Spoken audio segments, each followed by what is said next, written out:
부산 바닷바람이 골목 사이로 스며들던 그 새벽, 수지는 마루에서 걸레질을 하고 있었다. 오래된 한옥의 나무 판자는 물기를 머금으며 삐걱거렸고 그 소리는 마치 집 자체가 신음하는 것 같았다. 아직 해가 뜨기 전이었지만 시아버지는 벌써 담배를 문 채 대청마루에 앉아 있었다. 사람이 집에 들어왔으면 집안 살림은 알아서 척척해야지. 시아버지의 목소리는 새벽 공기를 가르며 날아왔다. 수진의 손이 잠깐 멈췄지만 곧 다시 걸레를 움직였다. 바닥에 비친 자신의 얼굴이 일그러져 보였다. 왜 나는 가족이 아니라 한요 같을까? 마음속으로 중얼거리면서도 수진은 계속 걸레질을 했다. 결혼한 지 3년. 남편 진호는 또 출장을 떠났고 이 집에는 시아버지와 그녀만 남았다. 시어머니는 2년 전 세상을 떠났고 그때부터 이 집의 분위기는 완전히 바뀌었다. 물 한 잔 갖고 와. 명령조였다. 수지는 일어나 부엌으로 향했다. 창장에서 유리잔을 꺼내는데 문득 창문 밖 소리가 들렸다. 이웃집에서 들려오는 웃음소리였다. 아마도 아침을 차리는 가족들의 대화일 것이다. 수지는 잠깐 손을 멈추고 창문 밖에 바라봤다. 골목을 지나가는 사람들이 보였다. 출근하는 직장인들, 아이를 학교에 데려다주는 어머니들, 장을 보러 나가는 할머니들. 모두 평범하고 자연스러운 모습들이었다. 저 사람들은 내 현실을 알까? 혼잣말이 입 밖으로 새어나왔다. 물잔을 들고 마루로 돌아가는 수진의 발걸음은 무거웠다. 시아버지는 여전히 담배를 피우며 그녀를 기다리고 있었다. 거실 벽에는 낡은 가족 사진이 걸려 있었다. 흑백 사진 속에서 젊은 시어머니는 환하게 웃고 있었다. 갓 결혼했을 때의 시아버지도 지금과는 전혀 다른 모습이었다. 그때는 따뜻한 미소를 지을 줄 아는 사람 같았다. 너도 저렇게 웃어야지. 남재는 집안에서 대접받는 맛에 사는 거다. 시아버지가 사진을 가리키며 말했다. 수지는 고개를 들어 사진을 바라봤다. 시어머니의 웃음이 유독 밝게 느껴졌다. 그 웃음 뒤에는 어떤 이야기들이 숨어 있을까? 웃을 힘이 없어도요? 수진의 목소리는 작았다. 거의 속삭임에 가까웠다. 시아버지는 담배를 크게 빨아들이더니 연기를 내뿜었다. 힘이 없다고? 그럼 힘을 기르던다. 여자가 집안에서 웃지 않으면 그 집안은 망하는 거야. 수지는 더 이상 대답하지 않았다. 그냥 고개를 숙이고 걸레질을 계속했다. 하지만 마음속에는 의문이 자라나고 있었다. 이 집은 언제부터 이렇게 변했을까? 사진 속의 시어머니는 정말 행복해 보였다. 그런데 왜 살아생전 그분은 항상 조용했을까? 왜 며느리인 자신에게 별다른 조언도 하지 않고 떠났을까? 수지는 사진을 한참 달아봤다. 시아버지는 신문을 펼쳐들었다. 정치면을 보며 혀를 찼다. 요즘 세상은 여자들이 너무 나대는 것 같아. 집안일이나 제대로 하면서 살면 되는데 괜히 밖에서 설쳐대니까. 수진의 가슴이 답답해졌다. 그녀도 직장을 다니고 있었다. 작은 회사의 사무직이었지만 나름대로 성실히 일하고 있었다. 그런데 시아버지의 말을 들으면 마치 자신이 잘못된 일을 하는 것처럼 느껴졌다. 점심시간이 되자 수진은 부엌에서 밥상을 차렸다. 시아버지는 밥상 앞에 앉더니 반찬을 이것저것 집어먹었다. 그리고는 입맛을 다시며 말했다. 간이 좀 싱거운 것 같은데? 젊은 여자가 요리도 제대로 못하면 어쩌나? 수지는 아무 말도 하지 않았다. 그냥 자신의 밥을 먹을 뿐이었다. 하지만 속에서는 화가 치밀어 오르고 있었다. 오후에 시아버지는 친구들을 만나러 나갔다. 혼자 남은 수지는 다시 사진을 바라봤다. 시어머니의 미소가 이번에는 다르게 보였다. 혹시 그 미소 뒤에 감춰진 아픔이 있었던 건 아닐까? 회사에서 수지는 늘 조용한 편이었다. 동료들과도 친하게 지내지만 집안 이야기는 거의 하지 않았다. 특히 시아버지에 대한 이야기는 절대 하지 않았다. 그런데 그날 평범한 오후 업무 시간에 갑자기 회사 문이 벌컥 열렸다. 어디 있나? 익숙한 목소리였다. 수진의 얼굴이 순식간에 하얗게 변했다. 시아버지였다. 술 냄새를 풍기며 사무실 안으로 들어오는 시아버지를 보고 동료들이 모두 쳐다봤다. 며느리 주제에 감히 상사 눈치나 본다고? 집안부터 챙기고 다녀. 사무실이 순간 정적에 빠졌다. 모든 사람들의 시선이 수진에게 집중됐다. 수진은 얼굴이 붉어지며 일어났다. 아버님, 여기는 제 직장이에요. 밖에서 이야기해요. 직장이 뭐가 그리 대수야. 집안 살림도 제대로 못하면서. 시아버지의 목소리는 점점 커졌다. 사무실 안의 모든 사람들이 상황을 지켜봤지만 아무도 나서지 않았다. 그들은 서로 눈치만 보며 어색한 침묵을 지켰다. 수지는 가방을 들고 시아버지를 따라 밖으로 나갔다. 복도에서도 시아버지의 소리는 멈추지 않았다. 네가 어디서 감히 나한테 말대답을 해! 집에 가서 반성해! 수지는 고개를 숙인 채 아무 말도 하지 못했다. 그냥 빨리 이 상황이 끝나기만 바랄 뿐이었다. 시아버지가 돌아간 후 수지는 다시 사무실로 들어갔다. 동료들은 여전히 어색한 분위기였다. 그때 옆자리에 미영이 조용히 다가와 속삭였다. 수진아, 괜찮아? 응, 괜찮아. 하지만 괜찮지 않았다. 수진의 손은 계속 떨리고 있었다. 일에 집중할 수도 없었다. 그리고 퇴근 무렵 화장실에서 우연히 들은 동료들의 대화가 수진의 마음에 비수처럼 꽂혔다. 저 집 원래 소문 많았어. 뭔 소문? 글쎄, 자세히는 모르겠지만 저 시아버지 좀 이상하단 얘기가. 수지는 화장실 칸막이 안에서 숨을 죽였다. 소문이라니. 이미 사람들은 알고 있었던 걸까? 그렇다면 자신은 지금까지 혼자만 모르고 있었던 건가? 집으로 돌아가는 길에 수지는 가방끈을 꽉 쥐었다. 손에서 땀이 날 정도로 단단히 쥐었다. 마음속에는 분노와 수치심이 뒤섞여 있었다. 그날 밤 수지는 자신의 방에서 일기장을 펼쳤다. 하루 종일 쌓인 감정들을 어디에 털어놓을 곳이 없었다. 남편 진호에게 전화를 걸어볼까 했지만 그는 항상 바쁘다는 핑계로 대화를 피했다. 나는 괴물일까? 펜을 든 손이 떨렸다. 내가 잘못한 걸까? 오늘은 400번쯤 이 질문을 했다. 나는 정말 그렇게 못난 며느리일까? 시아버지 말대로 집안일도 제대로 못하는 쓸모없는 여자일까? 일기를 쓰다가 수지는 펜을 내려놓았다. 답답한 마음에 베란다로 나갔다. 부산의 밤바람이 얼굴을 스쳤다. 문득 죽고 싶다는 생각이 들었다. 이렇게 사는 게 무슨 의미가 있을까? 매일 아침 일어나서 시아버지의 눈치를 보고 집안일을 하고 직장에서 굴욕을 당하고 이런 삶이 계속된다면 차라리. 수지는 베란다 난간에 발을 올렸다. 그런데 그때였다. 흰 나비 한 마리가 휘날리며 눈앞을 스쳤다. 어? 나비가 밤에도 날아다니나? 신기한 마음에 수지는 나비를 따라 시선을 옮겼다. 나비는 마치 그녀를 위로하듯 천천히 날아다녔다. 그리고는 베란다 화분 위에 잠깐 앉았다가 다시 날아갔다. 수지는 난간에서 발을 내렸다. 나비가 앉았던 화분을 바라봤다. 시어머니가 생전에 가꾸던 나팔꽃이었다. 아직도 작은 꽃들이 피어 있었다. 시어머니도 이런 마음으로 살았을까? 문득 그런 생각이 들었다. 혹시 시어머니도 자신처럼 힘들어 있던 건 아닐까? 그런데 어떻게 그 힘든 시간들을 견뎌낸 걸까? 수지는 다시 방으로 들어가 일기장을 집어들었다. 그리고 이번에는 다른 글을 썼다. 오늘 나비를 봤다.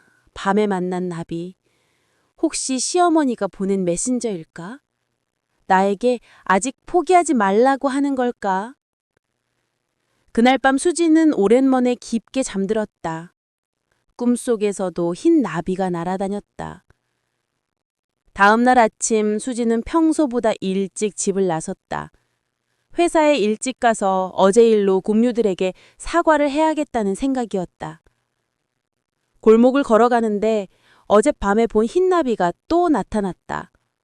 낮에도 나비가 날아다니는 게 신기해서 수지는 자연스럽게 나비를 따라갔다. 나비는 골목급 작은 공원으로 향했다. 그곳에는 벤치 하나가 있었고 누군가 앉아 있었다. 가까이 가보니 아는 얼굴이었다. 혜진 언니! 대학 선배였다. 혜진은 수진을 보고 놀란 듯 일어났다. 수진아, 여기서 왜? 저도 우연히 지나가다가 언니는 왜 여기에? 혜진의 얼굴에는 묘한 표정이 떠올랐다. 마치 무언가를 숨기는 것 같았다. 그냥 산책하러 나왔어. 너 요즘 어때? 결혼 생활은? 그냥 그렇게 지내고 있어요. 수진의 대답이 힘없었다.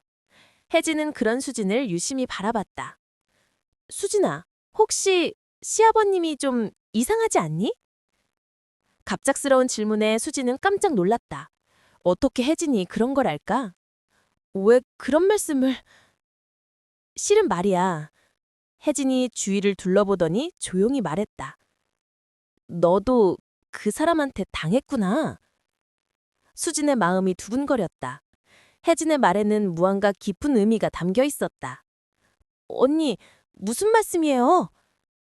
혜진은 잠깐 망설이더니 가방에서 작은 녹음기를 꺼냈다. 이걸 들어봐. 몇 년 전 녹음한 거야. 녹음기를 재생하자 익숙한 목소리가 흘러나왔다. 시아버지였다.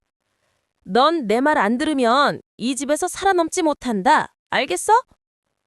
그리고 여자의 흐느끼는 소리. 수지는 얼굴이 하얗게 변했다. 이건 누구 목소리예요? 시어머니야, 너 시어머니. 혜진의 말에 수지는 충격을 받았다. 그 조용하고 착하기만 했던 시어머니가 이런 일을 당했다는 뜻인가? 언니는 어떻게 이걸... 나도 그 집에서 일했거든. 가정부로. 그때 우연히 녹음하게 됐어. 그런데 시어머니가 세상을 떠나기 전에 나한테 이걸 맡겼어. 언젠가 필요한 날이 올 거라고. 수지는 녹음기를 손에 쥐고 있었다. 마음속에서 무언가가 타오르기 시작했다. 분노였다. 그동안 자신이 느꼈던 혼란과 자책이 분노로 바뀌고 있었다. 이제 끝내야겠어. 수진의 목소리는 평소와 달랐다. 단호했고 결연했다. 혜진은 그런 수진을 보며 고개를 끄덕였다. 그래, 이제 끝낼 때가 됐어. 바람이 불어와 수진이 된 일기장 페이지들이 펄럭였다. 마치 모든 게 새로 시작될 것 같은 느낌이었다. 집으로 돌아온 수진은 완전히 달라져 있었다. 더 이상 예전의 순종적인 며느리가 아니었다. 그녀에게는 이제 목표가 있었다. 시아버지의 진짜 모습을 세상에 드러내는 것. 시아버지가 거실에서 TV를 보고 있을 때 수지는 부엌에서 설거지를 하며 휴대폰 녹음 기능을 켰다. 밥이 좀 짜네. 여자가 음식도 제대로 못하면 어쩌나. 시아버지의 불평이 시작됐다. 수지는 아무 대답도 하지 않았다. 그냥 녹음이 계속되도록 놔뒀다. 대답도 안 해? 요즘 젊은 여자들은 버릇이 없어. 죄송해요. 수진의 대답은 기계적이었다. 시아버지는 계속해서 불만을 토로했고 수지는 모든 걸 녹음했다. 며칠 동안 이런 식으로 증거를 모았다. 그리고 집안의 CCTV도 확인해봤다. 다행히 거실 쪽 화면들이 컴퓨터에 저장되고 있었다. 한 주가 지나고 출장에서 돌아온 남편 진호에게 수지는 조심스럽게 말을 꺼냈다. 여보, 아버님이 요즘 좀... 뭐? 너무 심하게 말씀을 하세요. 직장까지 찾아와서 소리를 지르시고. 진호의 표정이 불편해졌다. 그는 고개를 숙이며 한숨을 쉬었다. 그분은 아버지야. 그냥 참아. 참으라고요? 언제까지요? 수진의 목소리가 조금 높아졌다. 진호는 더 불편해하며 다른 곳을 바라봤다. 어른이시잖아. 좀 이해해줘. 이해요? 저는 사람이에요, 여보. 하녀가 아니라고요. 목소리 좀 낮춰. 아버지가 들으시면 어떡해. 진호의 태도에 수지는 절망했다. 남편마저 시아버지의 편이었다. 아니, 정확히는 문제를 외면하고 있었다. 그날 밤 수지는 일기에 썼다. 남편도 공범이다. 그는 알고 있으면서도 모른 척한다. 나는 정말 혼자구나. 하지만 이번에는 포기하지 않았다. 눈가에 흐르는 눈물이 일기장 위로 떨어져 번졌지만 수진의 의지는 흔들리지 않았다. 이 집의 진짜 주인을 세상에 보여주겠어. 그리고 혜진에게 전화를 걸었다. 이제 본격적으로 계획을 세울 때였다. 한 달 후 시아버지의 칠순 잔치날이 다가왔다. 친척들과 이웃들이 모두 모이는 자리였다. 수진에겐 절호의 기회였다. 잔치 준비를 하면서도 수진의 마음은 차분했다. 가방 안에는 녹음기와 USB 그리고 혜진이 준 자료들이 들어있었다. 모든 준비가 완료됐다. 수진아, 고생 많이 했구나. 친척 할머니가 수진의 손을 잡으며 말했다. 수진은 미소를 지었다. 곧 모든 게 밝혀질 것이다. 잔치가 한창일 때 수진은 일어났다. 잠깐만요. 제가 할 말이 있어요. 갑작스러운 수진의 말에 모든 사람들이 쳐다봤다. 시아버지 얼굴에는 경계하는 표정이 떠올랐다. 오늘 제가 여러분께 진실을 말씀드리고 싶어요. 수진은 테이블 위에 일기전과 녹음기를 올려놓았다. 그리고 프로젝터를 켜서 스크린에 CCTV 화면을 띄웠다. 이 집에서 벌어지고 있는 일들을 보여드리겠습니다. 음성이 재생되기 시작했다. 며느리 주제에 감히. 넌 내 말 안 들으면 이 집에서 살아남지 못한다. 집안일이나 제대로 하지 밖에서 설쳐대지 마. 시아버지의 목소리가 방안을 가득 채웠다. 친척들의 얼굴이 하나둘 굳어졌다. 이어서 혜진이 제공한 시어머니 관련 자료들도 공개됐다. 시어머니가 생전에 당했던 일들, 그리고 그것을 견디지 못해 결국 병으로 세상을 떠날 수밖에 없었던 이야기. 이 모든 게 이 집에서 벌어진 일들입니다. 시어머니도, 그리고 지금 저도 같은 일을 겪고 있어요. 방 안이 죽음처럼 조용해졌다. 친척들은 서로의 얼굴만 바라보며 아무 말도 하지 못했다. 시아버지 얼굴에선 혈색이 완전히 사라졌다. 그의 미소는 온데간데 없이 사라져 있었다. 이건 다 조작된 거야. 며느리가 나를 모함하는 거라고. 하지만 누구도 그의 말을 믿지 않았다. 증거는 너무나 명확했다. 한 친척이 조용히 자리에서 일어났다. 그리고 하나둘 다른 사람들도 자리를 떠나기 시작했다. 잔치는 그렇게 끝났다. 그 일이 있은 후 일주일도 안 되어 시아버지의 일은 동네 전체에 퍼졌다. 그리고 곧 지역 신문에도 실렸다. 가정 내 노인 폭력이라는 제목으로. 시아버지는 결국 집을 떠나야 했다. 친척들도 이웃들도 그를 외면했다.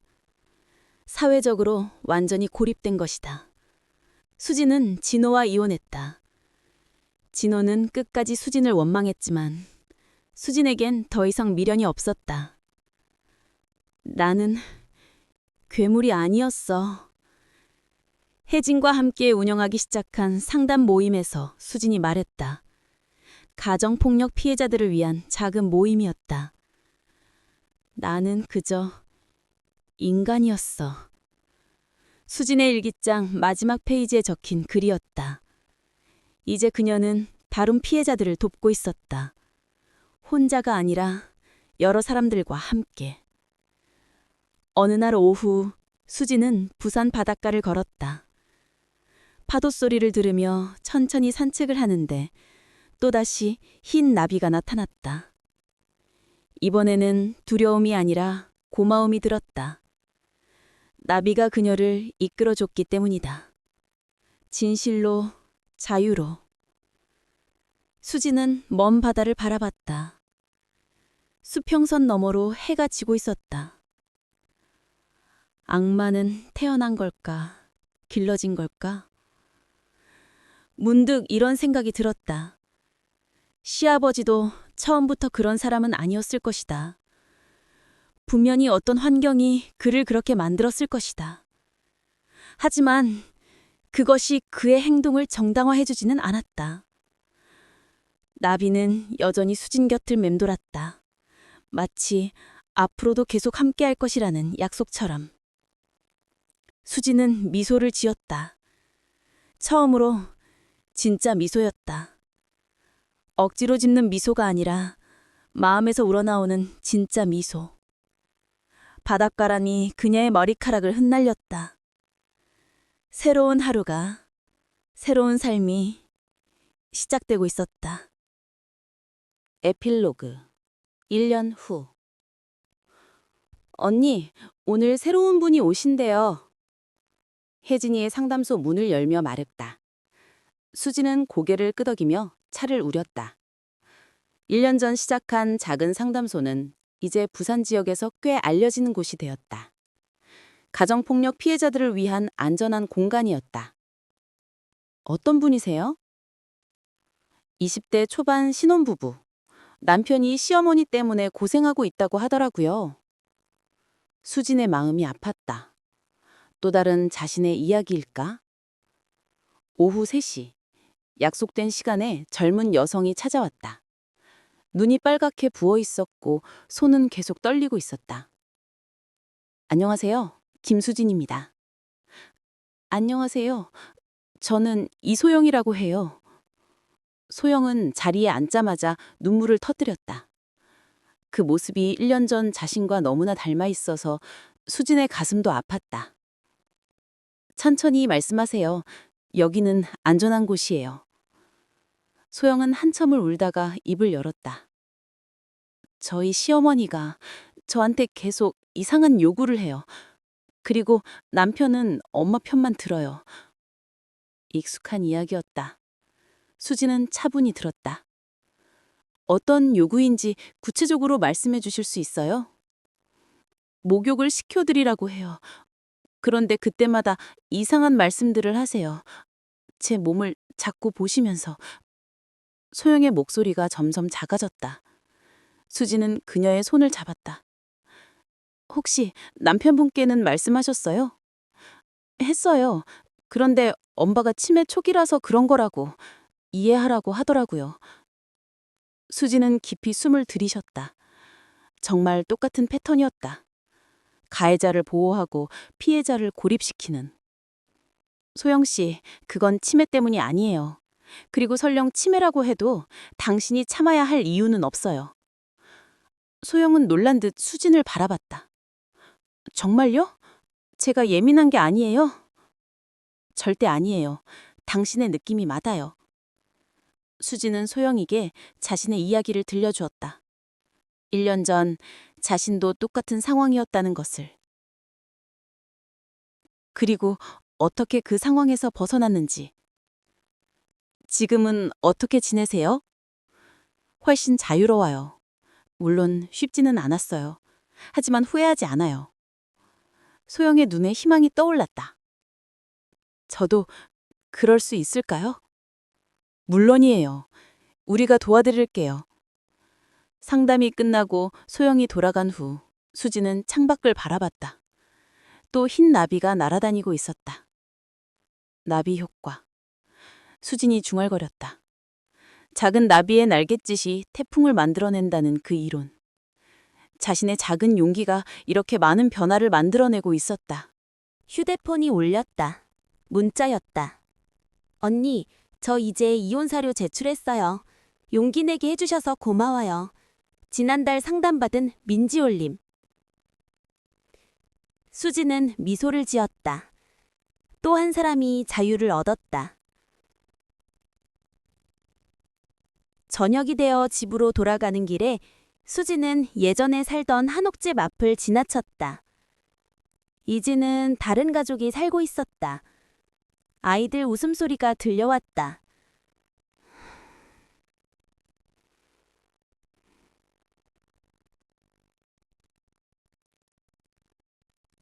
이제는 행복한 집이 되었구나.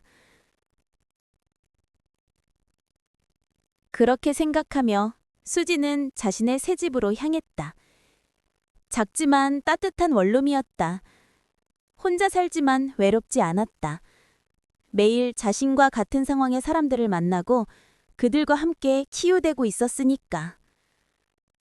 밤이 되어 수지는 일기를 썼다. 이제는 고통의 기록이 아니라 희망의 기록이었다. 오늘도 한 사람이 용기를 얻었다. 나의 이야기가 누군가에게 도움이 된다는 게 신기하다. 1년 전에 나는 이런 미래를 상상도 못했을 것이다. 일기를 쓰다가 문득 시어머니 생각이 났다. 만약 시어머니가 지금의 자신을 본다면 뭐라고 할까? 잘했다고 하실까? 아니면 너무 극단적이었다고 하실까? 하지만 수지는 확신했다. 시어머니도 분명히 이런 자유를 원했을 것이다. 다만 그 시대에는 방법이 없었을 뿐. 창문을 열자 바닷바람이 들어왔다.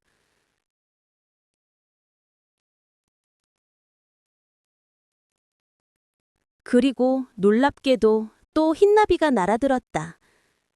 안녕, 나비야. 수진이 작게 인사했다. 나비는 책상 위를 한 바퀴 돌더니 다시 창문 밖으로 날아갔다. 수지는 창밖을 바라보며 생각했다. 내일 또 누군가 도움을 요청하러 올 것이다. 그리고 자신은 그 사람에게 용기를 줄 것이다. 자신이 받았던 그 용기를.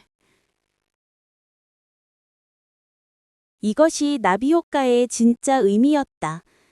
작은 변화가 큰 변화를 만들어내는 것. 한 사람의 용기가 다른 사람의 용기를 만들어내는 것. 부산 바다 위로 별들이 떠올랐다. 수지는 그 별들을 바라보며 다짐했다. 내일도, 모레도 계속해서 용기를 나누자. 나비가 그렸던 것처럼.